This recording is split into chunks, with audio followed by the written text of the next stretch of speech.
Hello, everyone. Thank you so much for checking out this video here on Shows, Style, and Spirit. I am Ebony, of course. And as you can see from the title of this video, I will be going over a few different topics tonight, including the legendary singer performer Frankie Beverly's passing. I want to give my commentary on last night's presidential debate. And also, I want to talk about the latest lawsuit against Sean Diddy Combs, as well as a new reality TV show that I'm watching that is quite steamy. Now, before we get into these topics, I ask that you please hit the like button on this video. Then YouTube will recommend this video to more people who enjoy discussing reality TV, celebrity gossip, and celebrity news. And also, please subscribe to the channel. I would love to have you as one of the showstoppers. And everything that I'm saying in this video is alleged and just my opinion.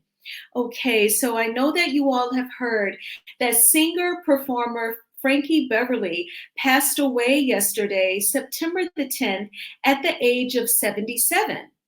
He was born in December 1946 in Philadelphia. Mr. Beverly formed the group Raw Soul in 1970, which would eventually be known as Maze. He previously worked with Marvin Gaye out in San Francisco, California, shortly after forming the group in the early 70s.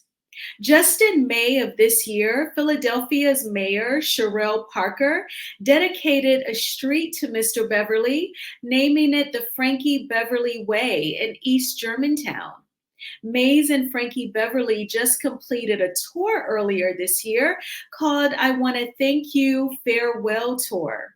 This was certainly a shock, and I feel like it is a huge loss, not only to the music community, but certainly the Black community.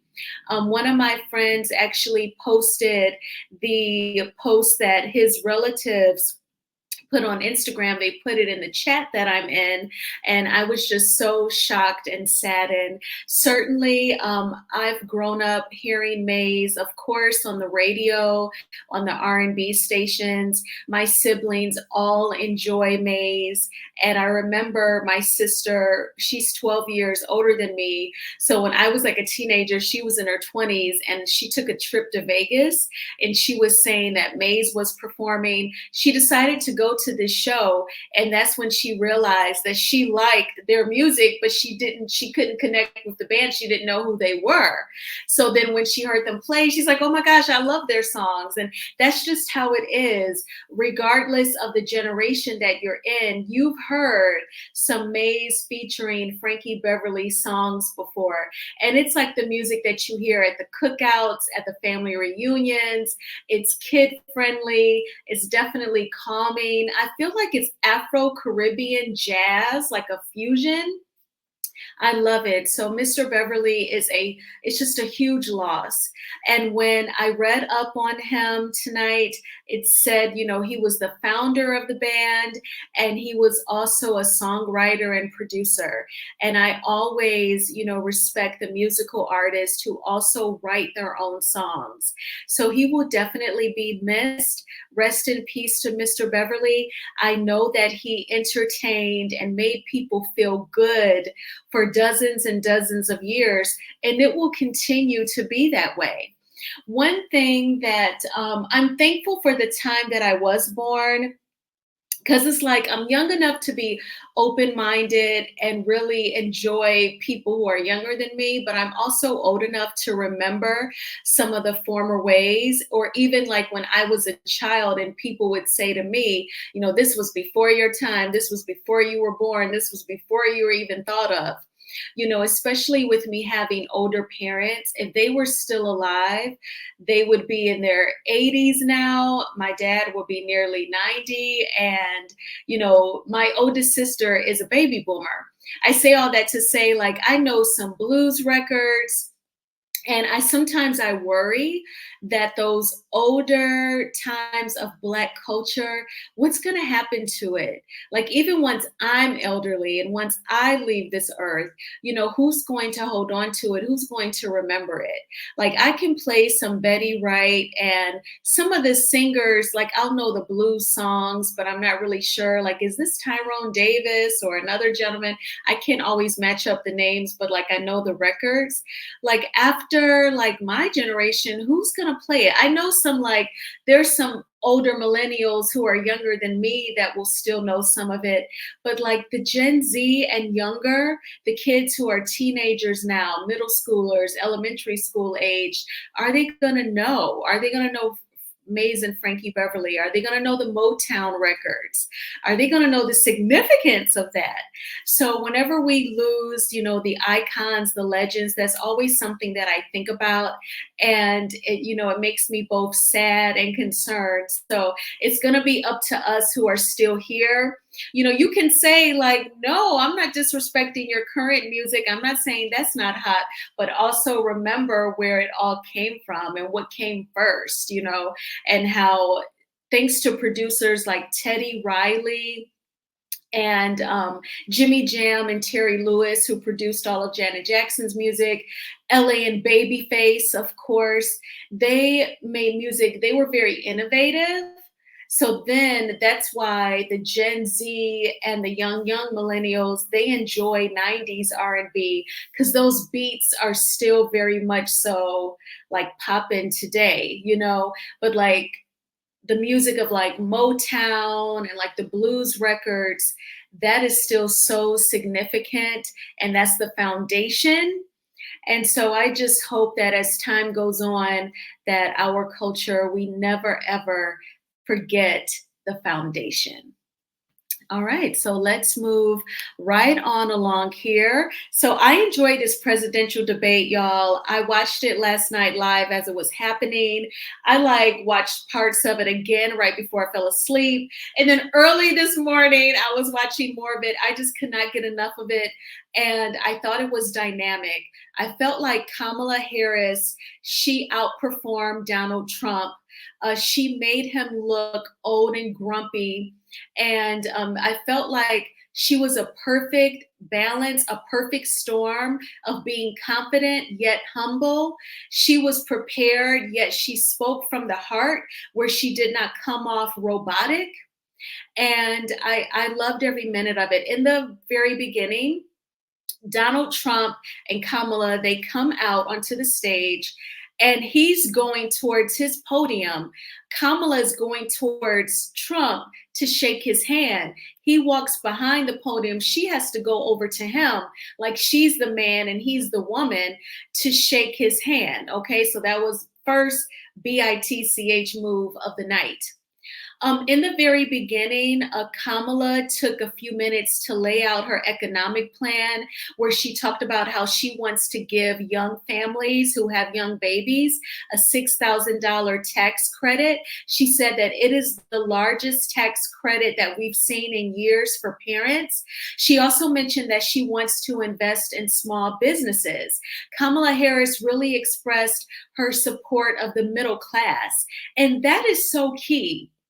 I feel like in my opinion, like when you go to college and you learn economics and sociology, those two particular studies, in my opinion, in particular, you learn that there's different levels to middle class. I feel like when politicians say that, they're just casting this general umbrella, but there's the poor, there's lower class, and then in my opinion, there's lower middle, and there's upper middle, and then there's upper class, and then you have the wealthy.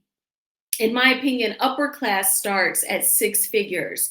Once you are bringing in 100,000 or more a year, you're upper class. And in my opinion, you are upper middle once you're 75 to 99K a year. And then if you are below 75K, you're like lower middle, in my opinion. And also, in my opinion, until you are upper class, Every little change that these politicians do, it impacts the middle class and lower, the upper middle, lower middle, working class, and poor. That's who feels it the most. So when they decide to carry out inflation and just for you to buy groceries, it nearly doubles, that impacts the middle class. You know, if God forbid something quirky is happening to your body and you have to go to the doctor and you have to pay a copay, x-rays, prescription meds, if you are a middle class, you know, upper middle, lower and working and poor, it affects you the most. When you're upper class and wealthy, you have so much money coming in that those changes are minimal. That's why, like, when we hear about a celebrity having to pay on a lawsuit or if they have to pay for anything, we say, oh, that's pennies to them. That's like a drop in the bucket to them because they have so much money that nothing's going to impact them. You know, it's not like they're living paycheck to paycheck. So if one extra bill comes up, you know, like you have to get your vehicle repaired, or if you have to get the roof repaired on your home, or if you are fortunate to have a rental property and that needs repairs, you know, that could be significant. Or even if it's you have the money saved up to withdraw, but now you want to replenish, you want to restore those savings. So I feel like Kamala Harris, she does get that. Although she's been a prosecutor and vice president of the United States, she said that when her parents divorced, pretty much her mother did all of the support and the backing of her and her sister. And eventually her mother was able to buy her own home. So Kamala remembers what it was like to be that lower middle or upper middle class family. So when she talks about the middle class in the United States, I feel like she gets it and she sincerely wants to help out. You know, it's not just about making it. Like she says in one of her ads, you want to get ahead. You know, why should it just be the wealthy? Because I feel, you know, and y'all know I admire a successful Black person, honey.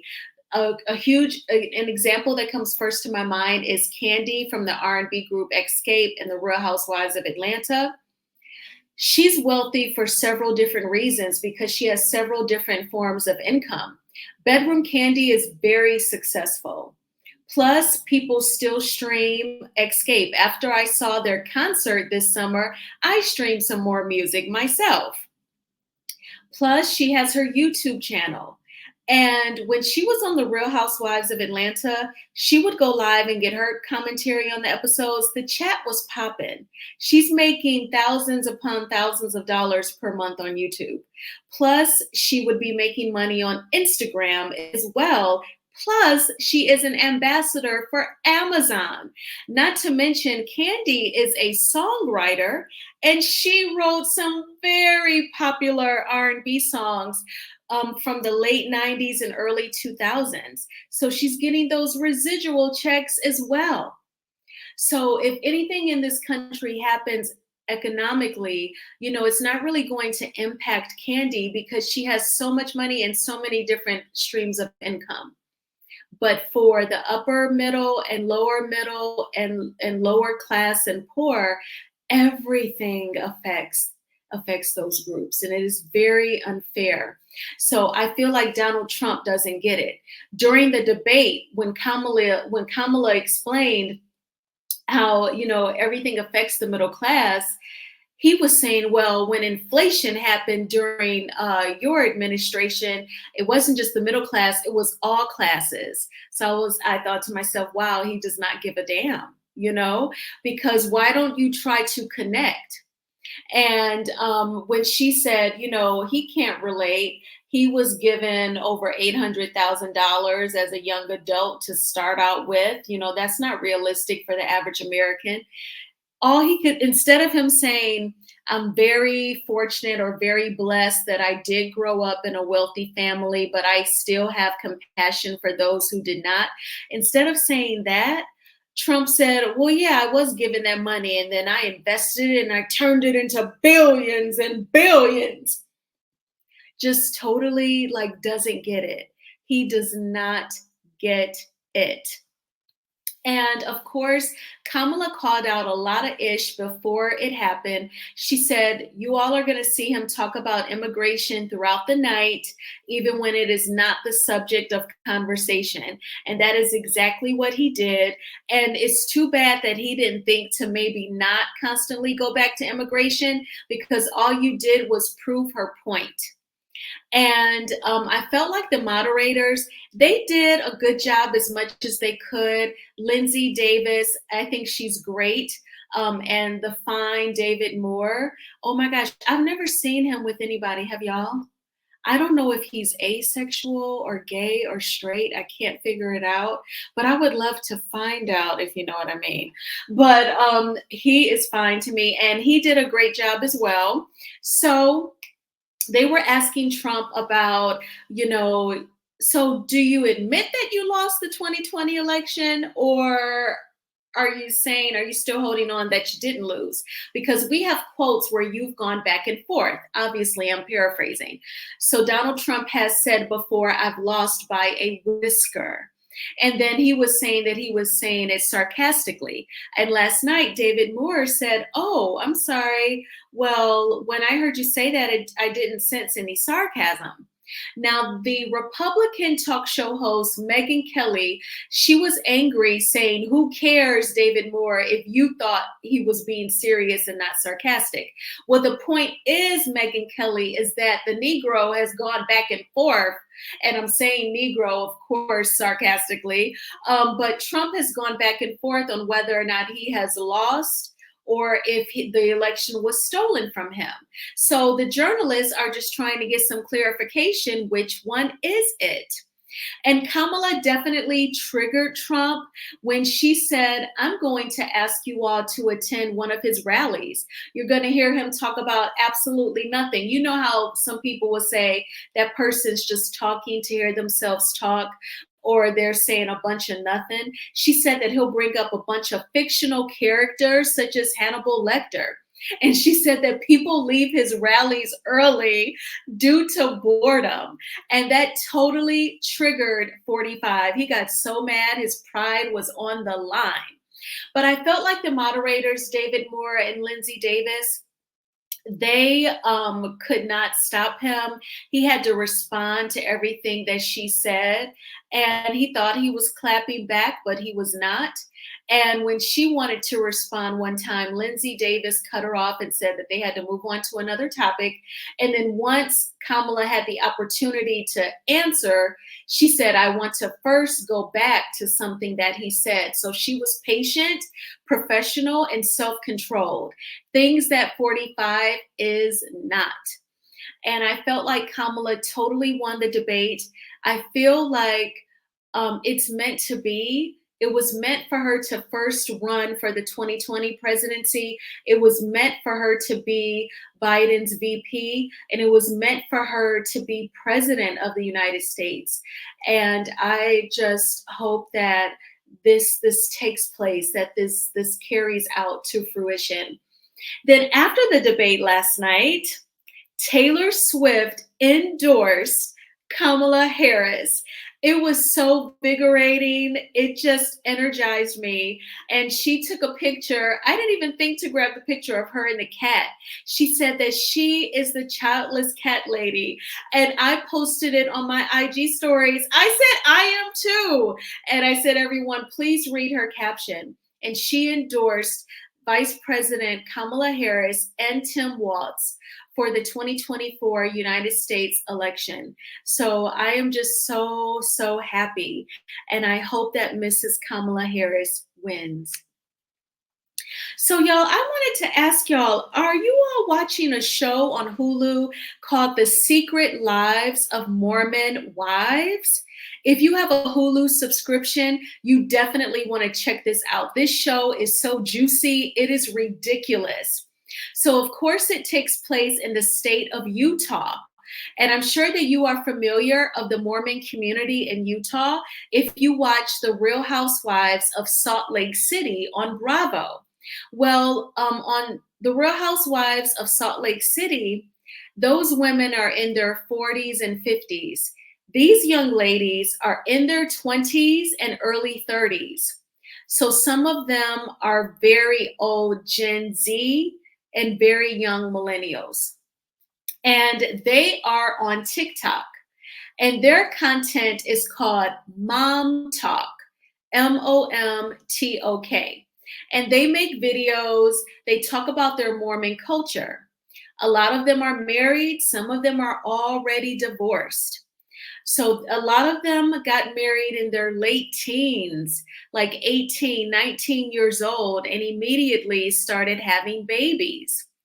If you look in the top right corner, you see the girl in the brown jumpsuit in the middle. She's pregnant.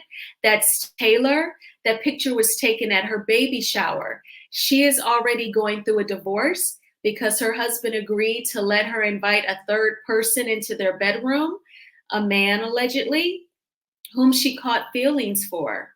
They got a divorce. She met another guy named Dakota. He knocked her up, as Taylor's dad says. They're living together, and of course, they are not married. So her parents definitely do not like it. And she's just trying, really at this point, Taylor's just trying to make it. During a night of a heated argument, Taylor was actually arrested for DV. The show even revealed the police body cam, y'all. And this is crazy. So in her scandal with her inviting the third person into the bedroom, that was considered a swingers scandal. So she's ready to kind of go back to church, and she doesn't know how the church is going to react to her. There is another one of those young ladies. Her husband was caught on Tinder sending DICK pics and getting nude pics in return as well. It is just crazy. It's drama. But at the same time, it's like, oh my gosh, these young ladies are so young. They are giving in to their societal pressures of getting married immediately after graduating high school. You have no skill set, you don't have a college degree, you don't have any work experience, and your parents are encouraging you all to get married. Also, this is what they talk about in one of the episodes. They say, you know, they teach us to be pure, to be virgins on our wedding nights. And then once we get married, our husbands expect us to be PORN stars in the bedroom. And I'm like, see, that's because you're super duper young. And one of the young ladies said her wedding night was like a horror movie. And then she said, well, maybe I could change it to a comedy, because she said her and her husband didn't know anything. She said we hadn't had any conversations about it. Our parents didn't tell us anything. And she said, I don't know if it's the state of Utah, but we never had like a health, like a SEX class in high school. But then you're telling these kids to get married. So there's one Black girl named Layla.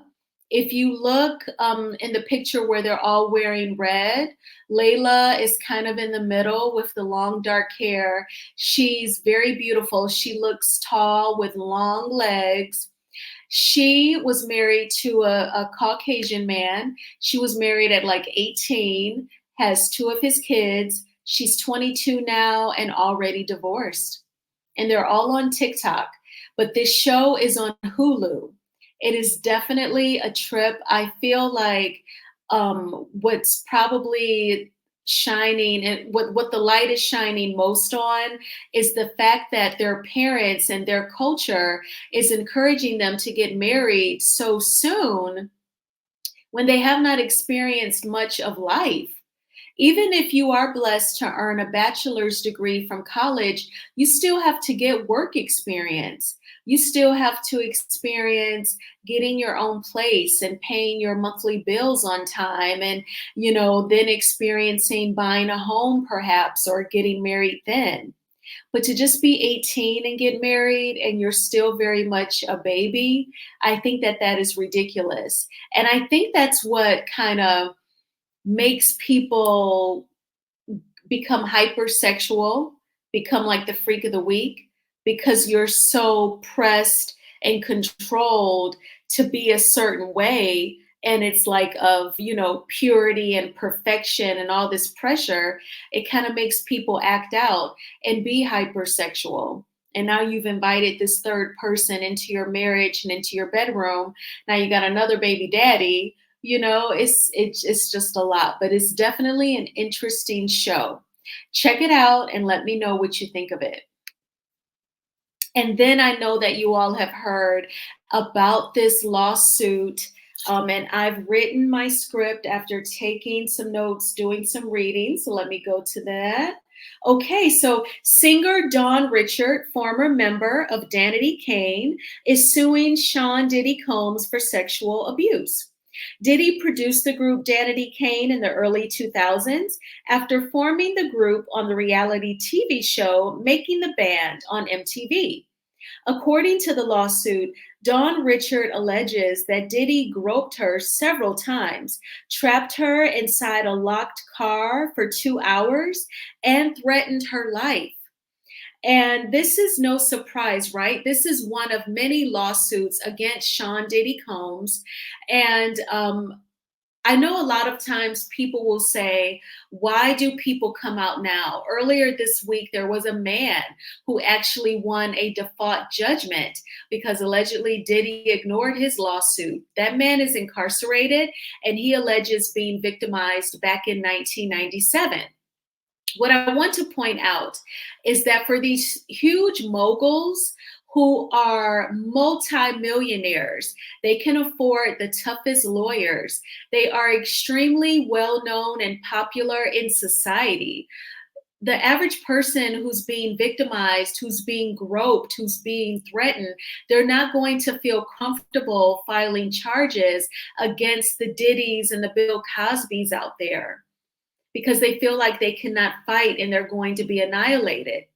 It's when the person's popularity isn't as high and they're not as visible, they're not at all the parties, then people may feel comfortable to speak out. Or it may take that one Cassie Ventura, that one lawsuit, for them to say it happened to me also. But it's quite unfortunate, and it's so disappointing because I've been a huge fan of his music, the music that he's written and produced for countless groups and solo artists and rappers. And I just don't like, the human behavior being so dark and abusive, allegedly. And I feel like this is going to continue for some time. And he may very well can afford to settle with all of these people, but it's just the fact that so many people are coming out about being victimized. Now, so Danity Kane, this is my generation. I was in college when Making the Band first came out. There were groups that he put together. There was a girl band. They were white. I want to say they were called Dream. I don't even remember anything that Dream did. I think once he gets mad at his artist, he would just do away with them. There was also a rap group called Da Band, and that included singer Sarah Stokes, who is from Michigan. And there were several rappers. They were from all over, Louisiana, New York. Babs, I believe she was from New York. She was supposed to be on the Carlos King produced show Encore that aired on BET in the summer of 2021.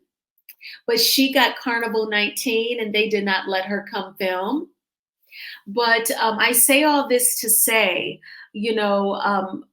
I think that there's a pattern of, if he's not groping allegedly, if you say something or do something that he does not like, there's huge ramifications. And it seems like it impacts people's careers.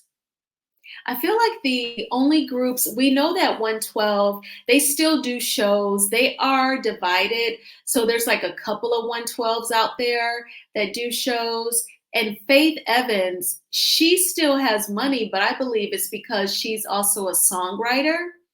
And she wrote not only for herself, but for other people as well. So we know that other artists like the rapper Black Rob passed away. He was very sick at the time of his passing in 2021. And other rappers, other artists have spoken out about the way he does business, like the rapper Mace. So I think that he's a very complicated individual. And everything that I'm saying is alleged. I'm repeating things that have been reported in the news as well. But this is a shame. I hope that Dawn has been able to get therapy to heal from what has happened to her, according to her. And I just hope the best for everyone that alleges to have been victimized. But what do you all think about the latest lawsuit against Diddy? Did you watch the presidential debate? What did you think of it? I thank you all so much for checking out this video. I always appreciate the support. Please hit the like button on this video, as it is a free way of supporting the channel. And please subscribe to Shows Style and Spirit if you have not already done so. I hope that you all have a thriving Thursday. It's going to be great, and I will talk with you soon. Bye.